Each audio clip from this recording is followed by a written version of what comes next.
So it's been a big year for Tonight Alive. You released Underworld, you've toured the world. So I just want to ask, what has been the biggest learning curve for you this year, and what sort of lessons will you be taking into 2019? That's a great question, Bianca. Thank you.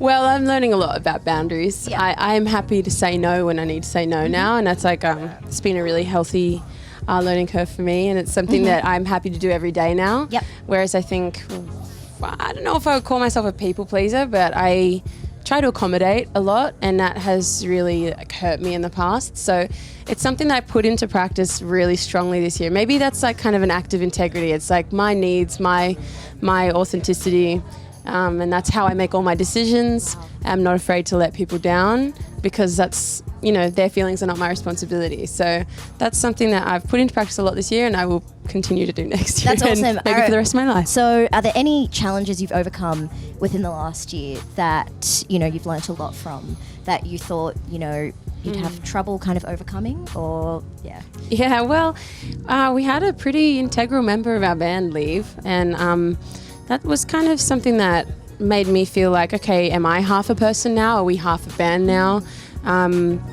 It definitely shook the boat a lot, but that was a good lesson for me, that to sort of realize my own strength, and to not a dependence thing, but maybe, I guess it was just a coming of age thing of like, okay, like this large figure in my life and in my career is just stepping away, and that means there's more room for me to grow into the space that is left. So that's something I didn't know how it was going to play out, but I'm a lot stronger and more whole because of it. Wow, that's amazing. And like Tonight Alive have done so much coming of age in front of an audience. I mean, you guys started when you were so young, and I mean, you guys celebrated 10 years as a band this year. So what was it like reflecting on your journey and legacy as artists?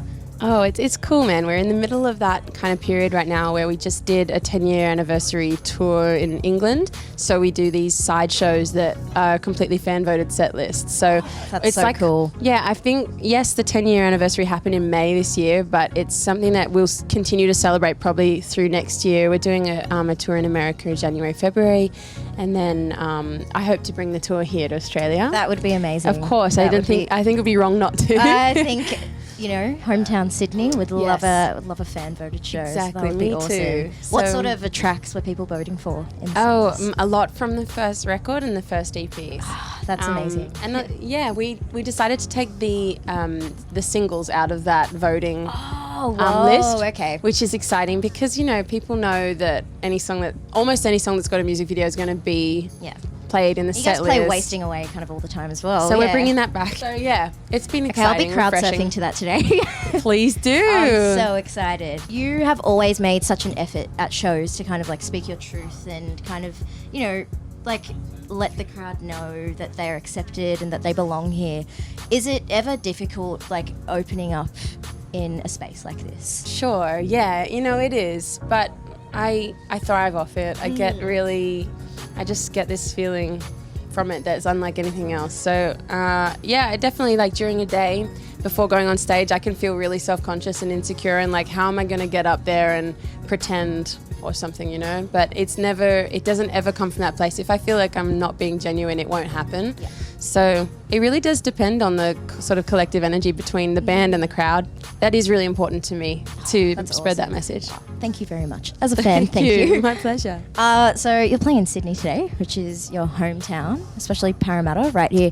How does it feel to kind of be back in this kind of local community that like you as a band kind of grew up in and everything, playing bizarre. a big festival like this? I think it's pretty bizarre. Yeah. I don't even know if we actually had any gigs in Parramatta. We played a lot of Castle Hill, but this is the district that I grew up in. Yeah. My school was in North Parramatta, and this is, Westfield is where I went after school and on the weekends and stuff. Exactly. So, no, it feels like very, very local to me and very familiar, and that's cool. That's so rare.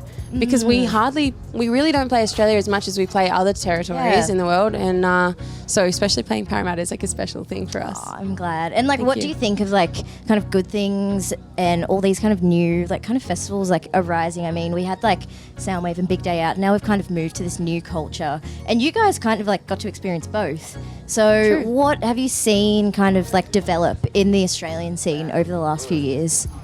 Oh man, I don't think I've been here enough to comment on it, but I can see that it's going in a really positive direction.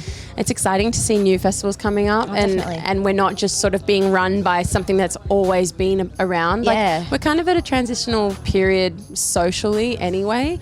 There's a lot of different conversations happening about inclusivity and things like that, which is really important. Yeah. So I think the more new festivals, the better, because we've got these new ethics and new values in our society and in our music scene. So the more we bring that to the heavy music world, I think the better, because the indie world is like very established, has a lot of big festivals and small festivals. So I think it's really exciting that good things has come along, and I hope it goes really well.